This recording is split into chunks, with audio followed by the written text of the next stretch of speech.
भगवान श्री कृष्ण ने कालिया नाग का वध क्यों और कैसे किया। भगवान श्री कृष्ण की बाल लीलाओं में एक प्रमुख कथा है कालिया नाग का वध। यह कथा उनकी वीरता, साहस और ईश्वर तत्व को दर्शाती है। ब्रजभूमि की पवित्र यमुना नदी में एक अत्यंत वैशाला नाग कालिया का निवास था।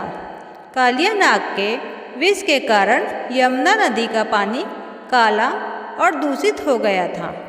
उसके आसपास का क्षेत्र भी विषैली गैस से भरा रहता था, जिससे वहाँ कोई भी जीव जंतु जीवित नहीं रह पाता था। गोकुलवासियों ने इस समस्या का समाधान करते हुए यमुना नदी के निकट जाने से परहेज करना शुरू कर दिया। लेकिन श्री कृष्ण ने यह ठान लिया कि वे इस समस्या का समाधान करेंगे।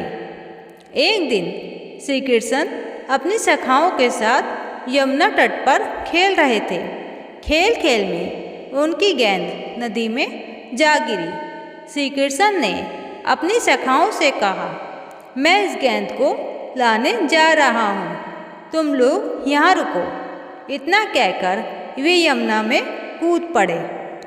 कालिया नाग ने जब श्री कृष्ण को अपने क्षेत्र में देखा तो वह अत्यंत क्रोधित हो गया और उसने उन्हें अपने वैसैले पन्नों से जकड़ लिया।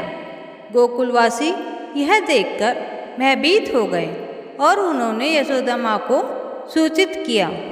यशोदा माँ और अन्य गोकुलवासी यमुना तट पर पहुँचे और उन्होंने श्री कृष्ण को बचाने के लिए प्रार्थना की। भगवान श्री कृष्ण ने कालिया नाग की पकड़ से छूटकर उसे चुनौती दी। वे कालिया नाग के फनों पर चढ़कर नृत्य करने लगे।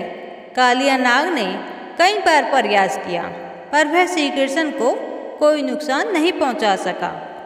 श्री कृष्ण के पैरों की चोट से कालिया नाग की शक्ति क्षीण हो गई और वह हार मान गया। कालिया नाग ने समझ लिया कि श्री कृष्ण कोई साधारण बालक नहीं है, बल्कि स्वयं भगवान विष्णु के अवतार हैं। उसने श्री कृष्ण से क्षमा मांगी और अपने परिवार सहित यमुना नदी को छोड़ने का वचन दिया। श्री कृष्ण ने उसे क्षमा कर दिया और कहा, कालिया, अब तुम अपनी पत्नी और बच्चों के साथ इस स्थान को छोड़कर अंतर चले जाओ। तुम्हारा यहाँ से जाना ही सबके लिए अच्छा होगा।